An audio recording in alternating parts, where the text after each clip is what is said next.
Namaste World Raisers, Sabina and Roger here. Let's watch the Statecraft in Mahabharat from the YouTube channel Project Shivoham, and it was a request by our world sage, Sashank. Oh yeah, I have been wanting to watch this video for a very, very long time because we watched B.R. Chopra's Mahabharata and we just finished the Rāmāyaṇa, and I'm pretty sure the Statecraft would probably be a little similar in both of those. And what's even more important is how the world leaders of today can use this wisdom in modern times. And then we can transmit this wisdom into the political field. As you know, guys, I will understand very, very little, but I do my best. Hit the like button for the Mahabharat. For Bhishma, look at this pretty shirt Bhishma. from damakdam.com. And enjoy. Oh yeah. If you are from India, you must have heard the word Mahabharat for sure. Oh yeah. If you're not from India, Mahabharata is one of the most important historical records of ancient India and is also the world's largest epic and historical document known to mankind. So if you have heard of Mahabharata, these are the general ways through which we have experienced it. Number one, Bhagavad Gita. We know that it is an integral part of Mahabharata, and also yes, we all know that it is one of the most important itihasas as part of Indian culture. And third, we have experienced Mahabharata as a TV serial back in Doordarshan or even in the movies like Bahubali, where Mahabharata forms the master template of the plot. These are the general understandings or experiences that we all have about Mahabharata, right? But is that all? Is Mahabharata relevant for a day of age today? Is it useful for us in one format or the other? The larger epic? Definitely is. And this is our first attempt on bringing forward Mahabharata in totally different perspective, which is relevant for each and every one of us. Imagine a tree full of fruits. The fruit of the tree and the root of the tree are deeply connected with each other. They all come from one single seed, right? The connect that starts from the roots to the bark, the tree, branches, leaves, flowers, fruits, everything is deeply connected, right? This is exactly how the culture and language and heritage of a nation is also always deeply connected over a period of time. Satyameva Jayati, the highest value of the Republic of India, which translates to truth alone triumphs.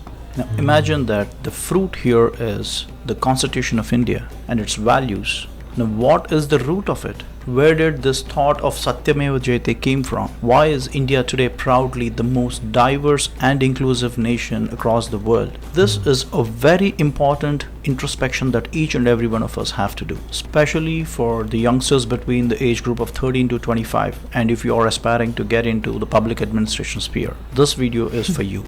Wow. Oh, nice. What is the root of the current values of the Republic of India, which is the most diverse, inclusive, secular and pluralistic cultures in the whole world?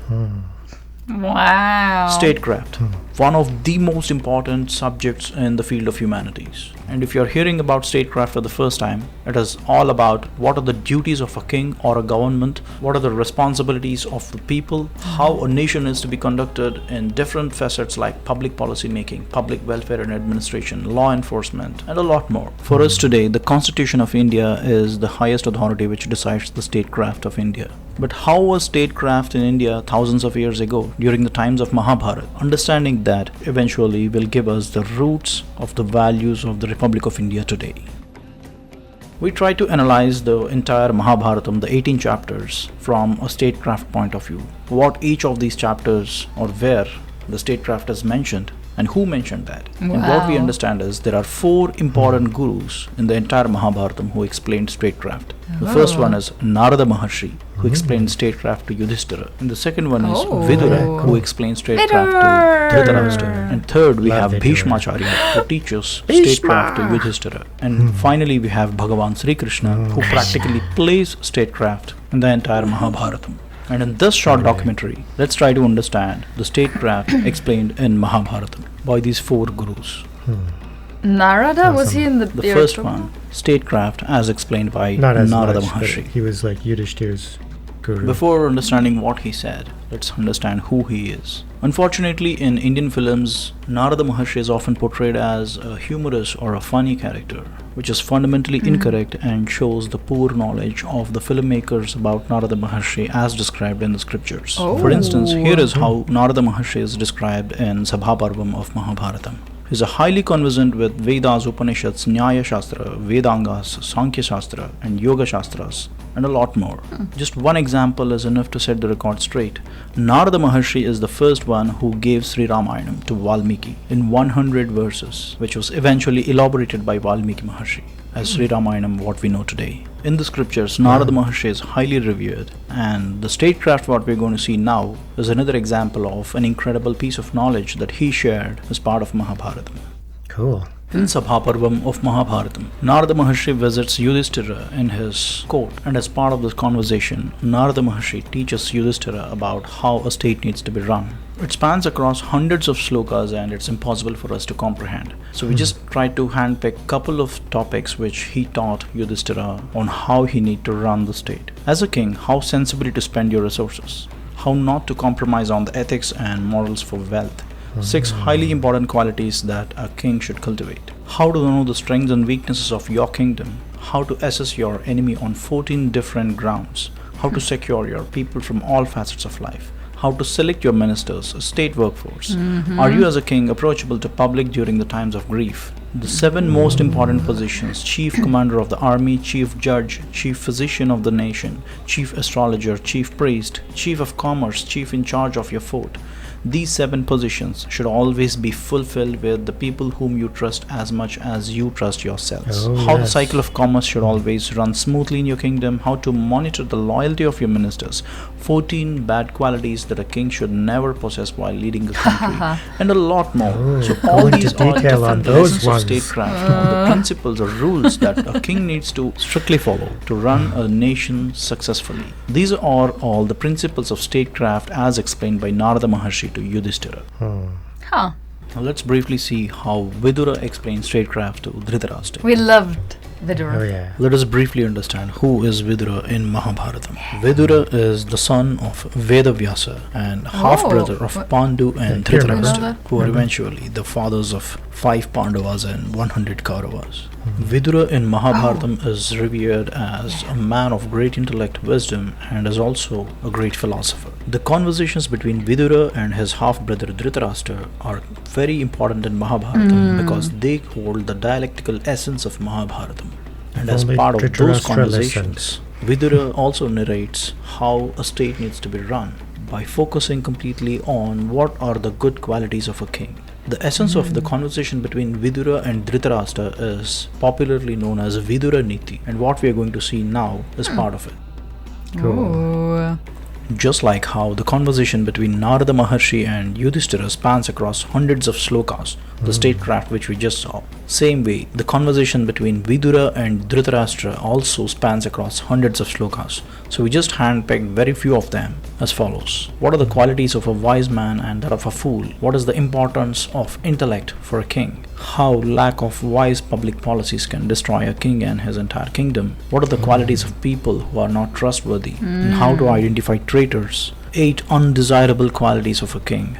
8 indicators that lead to a downfall of a person. 8 sources of happiness and finding purpose of life. The key tactics that a king can employ in making decisions. 8 different tests that reveal the true character of any person. How to be diplomatic with your enemy. How a king should win his subordinates. How to identify a friend or an ally in diplomacy. How should a king speak in different situations? How should a king master the art of self-control? How should a king acquire comprehensive wisdom? How should a king acquire the right conduct, most important of all? And many more.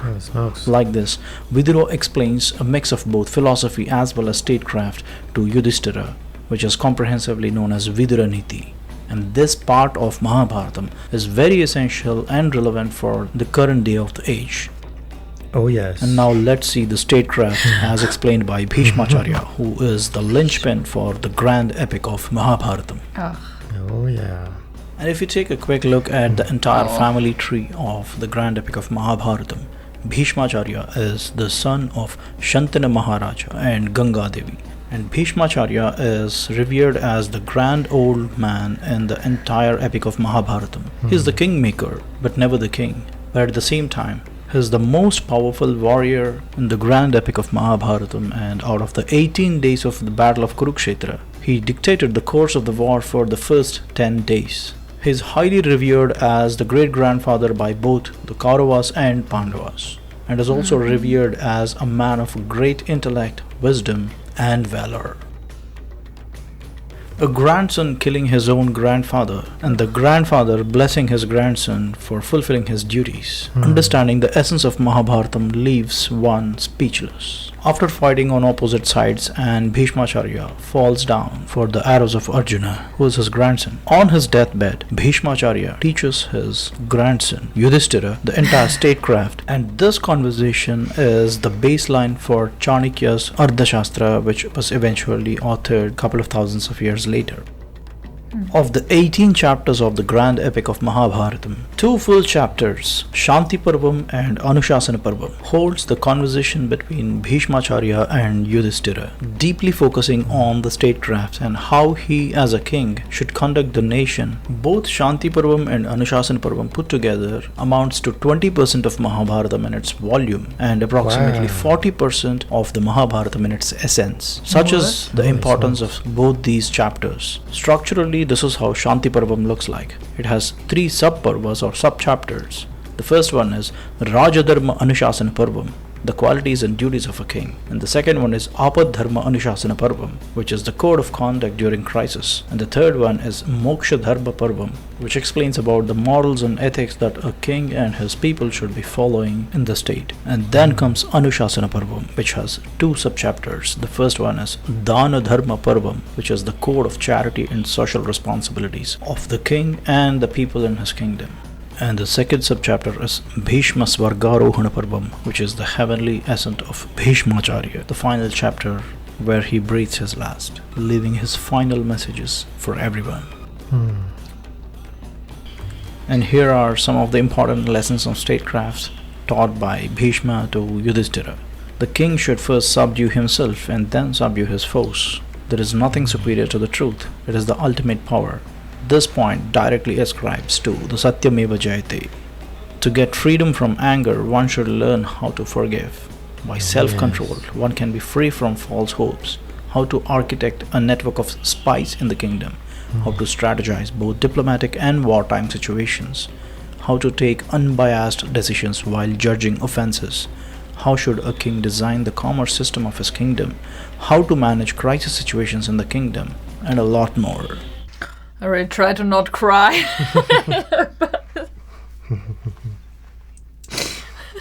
About Sri Krishna, he is revered as the incarnation of Lord Sri Mahavishnu, that we all know. But there is something about Sri Krishna which probably most of us might not know, and here it is. Soon after, Bhishmacharya falls down for the arrows of Arjuna and lies on his deathbed. In the war field, Bhagavan Sri Krishna asks Bhishmacharya to teach statecraft or Raj Dharma to Yudhishthira, which we just saw. And this short conversation is something that happened just before Bhishmacharya taught statecraft to Yudhishthira. When Sri Krishna asks Bhishmacharya to teach Dharma Shastra to Yudhishthira, Bhishmacharya says, Krishna, you are the creator, you are the one who holds the sustenance and the destructor, and who knows the Vedas and Dharma Shastras better than you? Why don't you, Krishna, yourself explain to Yudhishthira? Why do you want me to do that? And the reply of Sri Krishna to Bhishmacharya is something which needs to be written in golden letters. Krishna says, Bhishma, I am the origin of Vedas and Dharma, but it is most powerful if Dharma is taught by the one who practices it than just by the one who created it. So even though I am the creator of the Dharma, you practiced it throughout your life, and you are more eligible to teach it to anyone else than me. Here the message is, knowing is of no use unless it is put to practice. For instance, everybody knows that corruption is absolute crime, but still people beg, I repeat the word, people beg under the table for bribes. So knowing is not sufficient, putting it to practice is really needed, and that's what the message of Sri Krishna here is. I don't know, like to note, the word dharma here, in Hindi especially, we use the word dharam for religion, but that's not right. Dharma actually means duties of a person with respect to the time and place he or she is in. That's what dharma is, and it continuously changes with these two parameters, the place and time. And dharma does not mean any religion. The statecraft, as explained by Narada Maharshi or Vidura or Bhishmacharya, is concentrated in specific parvas in Mahabharata. It is referenceable, and one can read and try to understand the statecraft explained by these three gurus. But the statecraft demonstrated by Sri Krishna is very complex and spans across all the highlighted parvas here in Mahabharata. And understanding the statecraft demonstrated by Sri Krishna is not that easy. For instance, as per Dhanurvedam, an unarmed enemy should never be attacked. But during the war, Sri Krishna orders a kill on Karna and Arjuna executes it. Superficially, this sounds to be unethical or immoral, but that wartime decision made by Bhagavan Sri Krishna has a very deep background and context. So superficially it seems like Sri Krishna did not follow dharma, but it is not true. There is a deep context behind the killing of Karna. So that is the reason statecraft as demonstrated by Sri Krishna is not easy for us to understand unless we are taught by a guru who has mastered the grand epic of Mahabharata beyond what just meets the eye. Boom. Yeah. And needless to mention about Bhagavad Gita, which is the epitome of all the Indian scriptures, which is the corpus knowledge system where Bhagavan Sri Krishna explains about how one needs to organize his or her own self, and it holds quite a lot of lessons which are very relevant for people who are deeply in the public administration, executing statecraft in every walk of their professional lives. Oh yeah, they should all read it. So if we zoom out and take a big picture of the entire Mahabharatam from a statecraft standpoint, this is how it looks like. Explained by Narada Maharshi, called as Narada Niti in Sabha Parvam, explained by Vidura as Vidura Niti in Udyoga Parvam, and statecraft by Bhishmacharya in Shanti Parvam and Anushasana Parvam, and the statecraft explained by Sri Krishna as part of Bhagavad Gita in Bhishma Parvam. All these are very crucial references about the ethics and morals and the values that a king need to uphold in his kingdom and how people need to adhere to the law of the land. And like I said earlier, for the youngsters who are between the age group of 13 to 25 who are in the core learning phase of life and aspiring to get into the public administration sphere with UPSC and likes of it, you will be the executors of statecraft in near future, and you should understand how the roots of the statecraft in India has evolved over thousands of years, not for its legal validities but for its ethics, values and morals, and most importantly the rich heritage of India. And ask yourselves a very simple question: why do we believe in Vasudhaiva Kutumbakam? Why do we believe in Satyameva Jayate? Why do we believe in Dharmo Rakshati Rakshitah? And while doing so, put aside your religious or political affinities or affiliations for a simple reason: the Constitution of India stands high above any other religious law or a scripture or anything else. And to understand its roots, you have to be very unbiased, focusing only on the truth. If we turn the pages of the history to understand the evolution of statecraft in Bharat, here is how it goes. The Constitution of the Republic of India is at the epitome as we know today, which drives the nation. And before that, we had great kings of India like Vikramaditya, Chhatrapati Shivaji Maharaj, Sri Krishna Devaraya, and many other great kings of Bharat who set great examples on how the nation needs to be conducted. Further down, we have incredible inspiration and references from the Itihasas of Bharat, which are Sri Rāmāyaṇam and Mahabharatam, which stands great examples of statecraft, of which we just saw a couple of samples from Mahabharatam. And further down, we have Upavedas and Upanishads like Ardhashastra, and in fact Satyameva Jayate, what we have as the highest value of the Republic of India, is a derivative from Mundaka Upanishad, which eventually ascribes to Atharvana Veda. And at the bottom we have the basis of Vedas, where Atharvana Vedam, which forms the bedrock foundation of all the values, morals and ethics which have been practiced in Bharat since thousands of years. And that is the connect between the fruit and the root. I love the video. I could actually follow. Oh, nice. Should we start by talking about your tears? Oh, it's Just anything to do with Bhishma? it's been 1 year, but Bhishma. It's been like a year exactly. It's been eh? exactly a year that we started the Vyāsa Mahabharata, but yeah, Bhishma somehow left quite the impact on this being. Nice. Yeah. So yeah, getting into that what dharma is, right? The duty, the conduct, and it might change. So it's not a set, stipulation or rules. It's up to us to have the wisdom and knowledge to know what to do different times and different situations. So yeah, it fluctuates, and I'm glad he made that point in there. Because it's like life is a roller coaster. There's so many different things. It's chaotic mess, and there's so many different things changing all the time. So we have to be prepared. So stressing it to anybody entering into, politics, even like on a lower scale or a higher scale, depending where your vision is. It's like even local communities, small villages, they all need leadership. So anybody's studying this sort of wisdom, and it's just so vast, right? Even what he was talking about, I didn't even know, like the Mahabharata in general. It's like, I think he was saying that 40% of it is like statecraft. It's teachings of how the land should be ruled and everything conducted.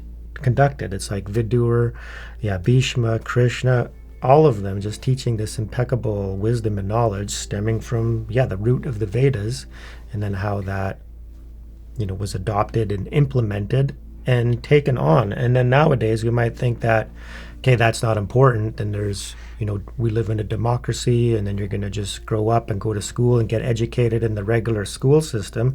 That's not really teaching this stuff, but if you don't dive into Sanatana Dharma, then you're not realizing that this wisdom and knowledge is coming from, a higher truth, right?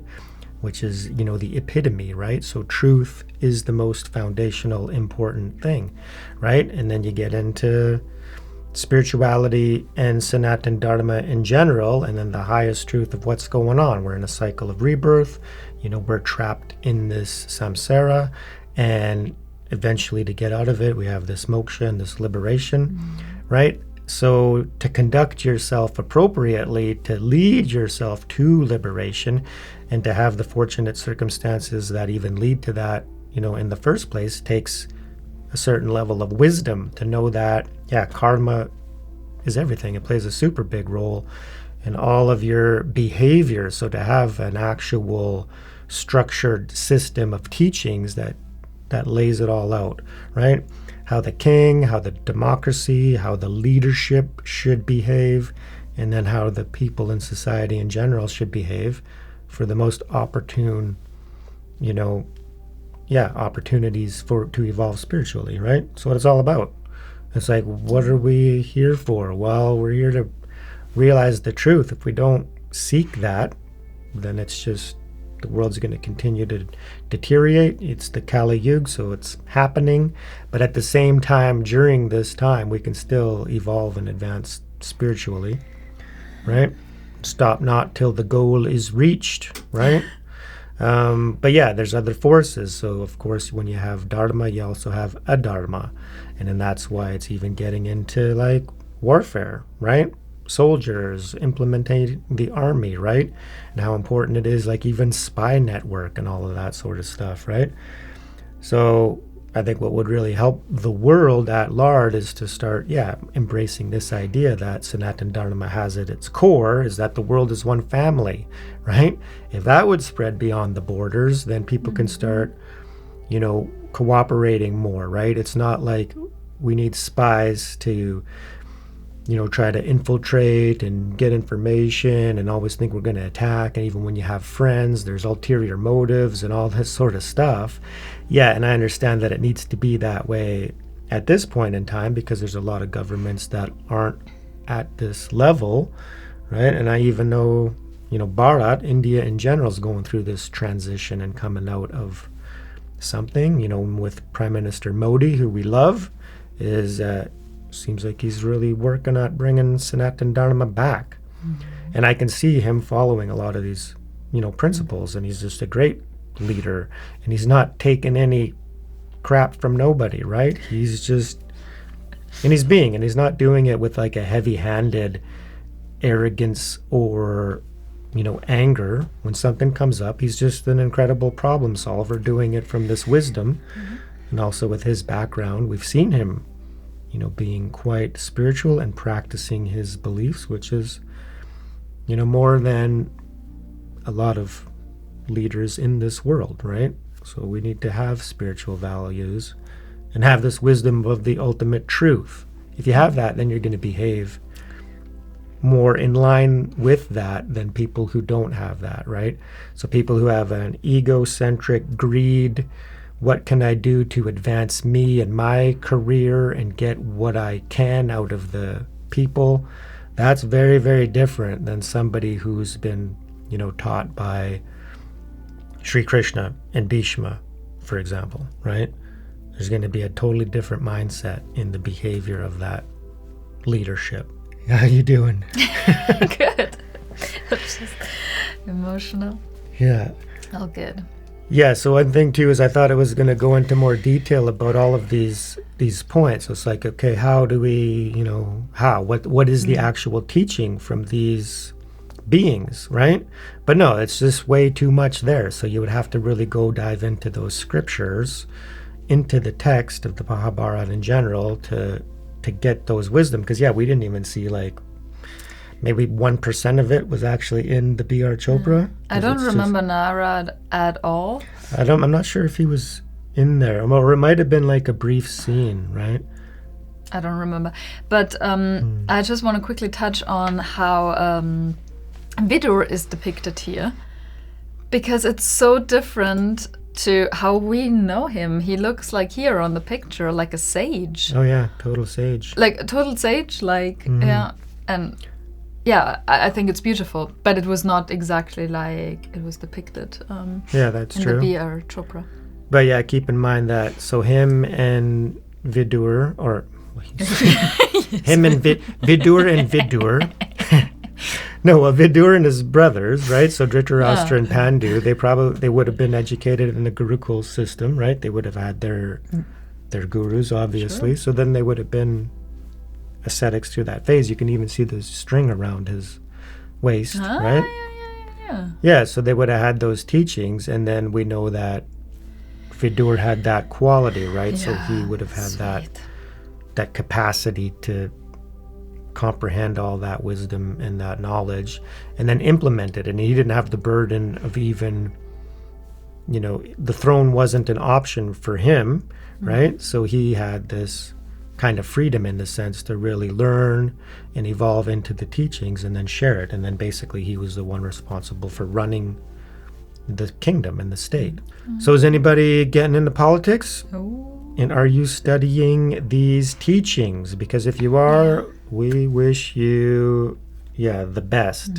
And we hope that all of this wisdom can be transmitted and downloaded, and you open your heart and your mind to it, and that you might evolve into a world global political force of goodness and wisdom and truth, and just infect that in everyone you meet, so that this world, we take advantage of the fact that we have these teachings available, and that the world can become maybe a little pure realm temporarily for those who want to. Not to say that the whole world will, but there's going to be little pockets, right? Beautiful. Yeah. Okay. Yeah. So thanks, guys.